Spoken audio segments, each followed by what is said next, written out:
तमाम लोगों को हम लोग एकजुट करें, उन सबको आदिवासियत के झंडे के नीचे लेकर के आए और इस कारवां को आगे लेकर के बढ़े। और इस दिशा में हमने जो शुरुआत है दक्षिणी राजस्थान से पिछले साल की थी, उसका नतीजा आप सबके सामने है। आज हम लोग इस प्रदेश की राजधानी में बैठे हुए हैं, अपने कार्यालय का उद्घाटन करने के लिए यहां सब लोग इकट्ठे हुए हैं। भारत आदिवासी पार्टी क्या है, इसको अगर समझना है तो हमारे जो इस तरफ जो तस्वीरें रखी हुई हैं, इन तस्वीरों से आप समझ सकते हैं कि हम किन को रिप्रेजेंट करते हैं, हम किन की विरासत को आगे लेकर के जा रहे हैं। हम वो लोग हैं जो बिरसा मुंडा की विरासत को आगे लेकर के जा रहे हैं। हम वो लोग हैं जो बाबा साहब की विरासत को आगे लेकर के जा रहे हैं। हम वो लोग हैं जो फूले की विरासत को लेकर आगे जा रहे हैं। हम वो लोग हैं जो हमारे पूर्व राष्ट्रपति कलाम साहब हैं, उनकी विरासत को आगे लेकर के जा रहे हैं। हम उन तमाम लोगों की विरासत को आगे लेकर के जा रहे हैं जिन्हें इस देश में सताया गया है, जिनका ये देश था और जिन्हें पिछले 75 सालों में एक तरीके से साइडलाइन कर दिया गया। हमने देखा पिछले दिनों बाबा साहब को लेकर के किस तरीके की अपमानजनक टिप्पणी इस देश की पार्लियामेंट के भीतर हुई। सबसे पहले तो यहां से गृह मंत्री को कंडेम किए जाने की जरूरत है, उनको निंदा भेजे जाने की जरूरत है कि आप इस तरीके से बाबा साहब का अपमान नहीं कर सकते हैं। साथ ही साथ एक मैसेज कांग्रेस को भी देने की जरूरत है कि आप बाबा साहब के नाम पर ये खड़ियाली आंसू बहाना बंद कीजिए।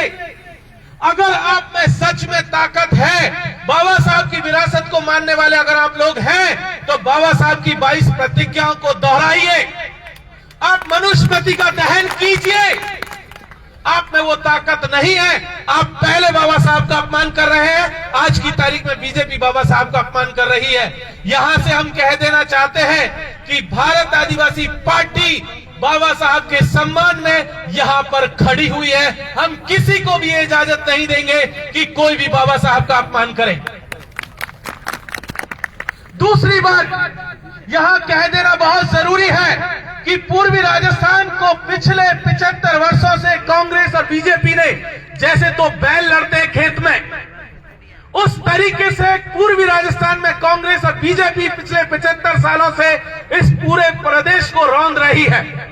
हमने देखा 2007 और 2008 में किस तरीके से गुर्जर आरक्षण आंदोलन के दौरान गुर्जर समाज के लोगों को मारा गया, किस तरीके से वहां पर शहीद हुए लोग, आज तक उन लोगों को न्याय नहीं मिला। उसके बाद हमने देखा कि समरावता के भीतर पूरे गांव को जला दिया गया। आज यहां पर हम समरावता के लोगों के साथ सॉलिडारिटी में खड़े हुए, ये बात हम लोग समरावता के लोगों को कहने आए हैं। हम लोग यहां से एक बात और कह देना चाहते हैं कि दिल्ली के बॉर्डर पर एक किसान आंदोलन चल रहा है। पूर्वी राजस्थान किसानों की जमीन है, किसानों का इलाका है, आदिवासियों का इलाका है, दलितों का इलाका है। वहां किसान आंदोलन के साथी जगजीत सिंह डल्लेवाल जी पिछले 27 दिनों से अमर अनशन पर बैठे हुए हैं।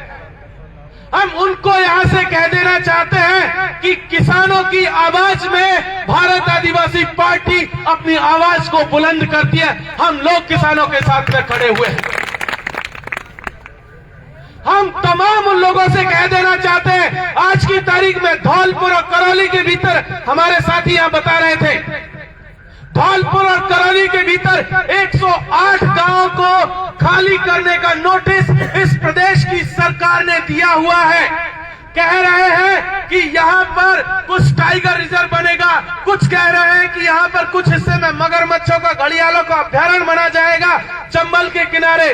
कुछ लोग कह रहे हैं कि कुछ और तरीके के जंगली जानवर ला करके 108 गांवों को खाली कराने के नोटिस इस सरकार ने दिए हुए हैं। हम यहां से कह देना चाहते हैं, भारत आदिवासी पार्टी के इस कार्यालय के उद्घाटन से कह देना चाहते हैं कि हम इस प्रदेश के हर एक नागरिक के साथ में है, हर एक गांव के साथ में है, हर एक व्यक्ति के साथ में है, जिनको आप लोग उजाड़ने की कोशिश करेंगे, हम लोग अपना सीना तान करके उनके साथ में खड़े हुए हैं। आपको एक भी गांव हम उजाड़ने नहीं देंगे। हम आपको इस तरीके से हमारी जमीनें नहीं लूटने देंगे। जब आप किसान आंदोलन, किसान बिलों के नाम पर कभी किसानों की जमीन लूटने आते हैं, कभी जो है वन्य जीव अभ्यारण्य के नाम पर आदिवासियों की जमीन लूटने आते हैं, कभी आप दलितों का जमीन लूटते हैं, कभी किसी और की हिस्सेदारी को जो है लूटने की कोशिश करते हैं। हम यहां से कह देना चाहते हैं कि हम आपको 1 इंच जमीन नहीं देंगे। जो जमीन सरकारी है, जो जमीन जंगलात की है, वो इस देश के, इस प्रदेश के नागरिकों की जमीन है, आपकी जमीन नहीं है। हम आपको जमीनें नहीं लूटने देंगे। हम इस प्रदेश को, इस देश के जो पूंजीपति हैं, उनका मुनाफाखोरी की दुकान नहीं बनने देंगे। ये बात हम यहां से कह देना चाहते हैं। साथियों, इसके साथ साथ कुछ बातें और हैं जिनको कहा जाना बहुत जरूरी है। जिस तरीके से हम लोग देख रहे थे कि बहुत लंबे समय से जब हम लोग पार्टी बन रही थी, तब कहा जा रहा था कि ये पार्टी तो दक्षिणी राजस्थान की पार्टी है, इसकी पार्टी है, उसकी पार्टी है। लेकिन यहां से हम कह देना चाहते हैं साथियों कि ये पार्टी से ज्यादा ये आंदोलन है, और ये आंदोलन आपकी फसल और नस्ल को बचाने का आंदोलन है। अगर आपकी फसल बचेगी, अगर आपकी नस्ल बचेगी, तो हम सब बचेंगे, अन्यथा कुछ नहीं बचेगा। जिस तरीके से ये लोग आपस में लड़ाने की कोशिश करते हैं, कभी भीलों को मीणाओं से लड़ाते हैं, कभी मीणाओं को गुजरों से लड़ाते हैं, कभी दलितों को किसी और से लड़ाते हैं, कभी हिंदू को मुसलमान से लड़ाते हैं। आज की तारीख में पूरे देश में जिस तरीके की नफरत की फसल बीजेपी ने बोई हुई है, आए दिन हम सब ने देखा कि कभी किसी मस्जिद के ऊपर, कभी किसी चर्च के ऊपर, कभी किसी गुरुद्वारे के ऊपर हमारे बच्चों को चढ़ा दिया जाता है। कहा जाता है कि तलवार लेकर के चढ़ जाओ, हिंदुत्व की रक्षा करनी है। लेकिन हम यहां से कह देना चाहते हैं कि हमारी लड़ाई तलवार की लड़ाई नहीं है, हमारी लड़ाई कलम और कॉपी की लड़ाई है, हमारी लड़ाई संविधान की लड़ाई है। अगर आपको हिंदुत्व बचाना है, धर्म बचाना है, तो आप अपने बेटों को भेजिए। आपका बेटा धर्म बचाने नहीं जाता, आपका बेटे को आप भेजते हैं मंत्री बनाने के लिए।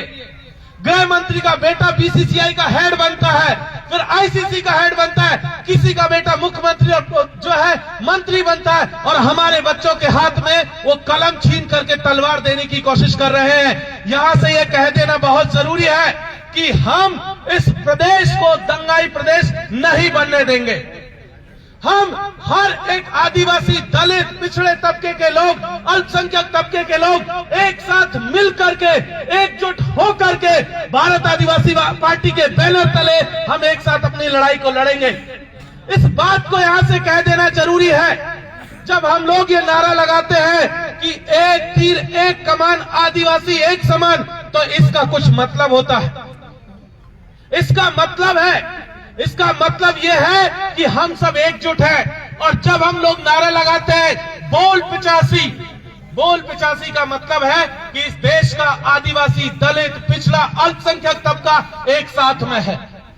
वो जो दूसरी तरफ 15% बचते हैं ना, उन 15% को दूर रहने दीजिए।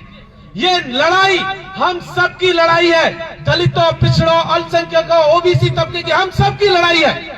हम सबको इसे मिलकर के लड़ना होगा, नहीं तो यकीन मानिए साथियों, वो एक एक करके, अभी तो वो अल्पसंख्यकों के पास आए हैं, कभी दलितों के पास आएंगे, कभी आदिवासियों के पास आएंगे, आपको एक एक करके मारते जाएंगे। और अगर आप एकजुट नहीं हुए तो इसी तरीके से मारते हुए चले जाएंगे। आप बिल्कुल मत भूलिए, 1 साल पहले 8 साल के इंद्र मेघवाल को पानी का मटका छू लेने पर इतना पीटा टीचर ने कि वो बच्चे की जान चली गई।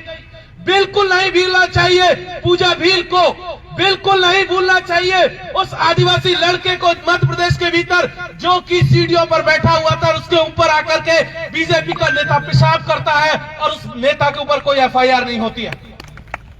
बिल्कुल मत भूलिएगा उड़ीसा की उस आदिवासी बच्ची को जिसे अपने ही मलमूत्र से नहलाया गया बीजेपी के स्टेट में। ये भूलने वाली बातें नहीं है। बिल्कुल मत भूलिएगा पहलू खान को जिसे तथाकथित गौरक्षकों ने मार दिया।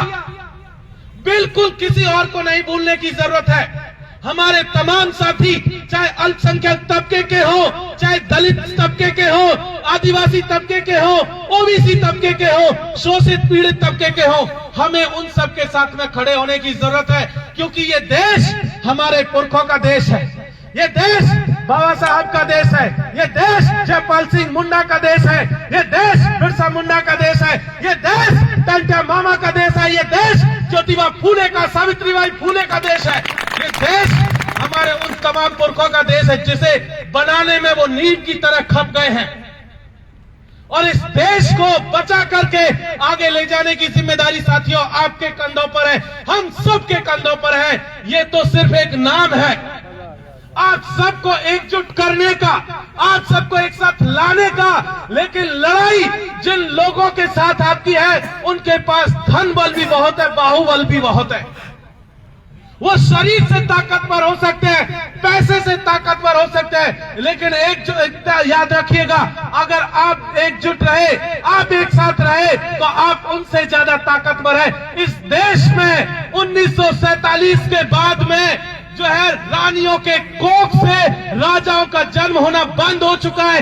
इस देश में संविधान से कोई व्यक्ति चुना जाता है, इस देश में संविधान से लोग चलते हैं। इस देश का संविधान है जिसके आधार पर सबको चलने की इजाजत है। रानियां चली गई, पटरानियां चली गई, कौन कहां धूल खा रहा है किसी को पता नहीं है। ये देश संविधान से चलेगा, और जो संविधान में विश्वास करता है उसका हमारा मानना है कि वो हमारे साथ में है, और जो संविधान के खिलाफ है, यहां से क्लियर कट कह देना चाहते हैं, वो भारत आदिवासी पार्टी के भी खिलाफ है। अगर आप संविधान को मानने वाले लोग हैं तो आप हमारे साथी हैं, अगर आप संविधान को मानने वाले नहीं हैं तो मैं ये मानता हूं कि आप हमारे साथी कतई नहीं हो सकते हैं। अगर आप संविधान को मानते हैं तो मैं ये मानता हूं कि आप आदिवासियत को भी मानते हैं, और अगर आप आदिवासियत को भी मानते हैं तो मैं ये मानता हूं कि आप इंसानियत को भी मानते हैं। साथियों, ये लड़ाई इंसानियत और संविधान को बचाने की है, ये लड़ाई हम सबको बचाने की है, और मुझे पूरी उम्मीद है कि पूर्वी राजस्थान में आज हम ये जो कारवां शुरू कर रहे हैं, इस कारवे को आगे लेकर के जाएंगे। हमारे पार्टी के जो पदाधिकारी आए हैं, हमारे सांसद साहब हैं, विधायक जी हैं, प्रदेश अध्यक्ष हैं, राष्ट्रीय कार्यकारिणी के सदस्य हैं, उन सबको मैं आप सबकी तरफ से, खास करके पूर्वी राजस्थान वाले साथियों से मैं बात कर रहा हूं, आप सबकी तरफ से मैं आश्वस्त करता हूं कि जिस तरीके का कारवां आपने दक्षिणी राजस्थान में खड़ा किया है, उसी तरीके का कारवां हम लोग पूर्वी राजस्थान में आपको खड़ा करके दिखाएंगे। बहुत बहुत शुक्रिया। जय भीम, जोहार, जय मंडल, जय फूले, संविधान जिंदाबाद। धन्यवाद जितेंद्र सर। सर ने इस पार्टी और इस विचारधारा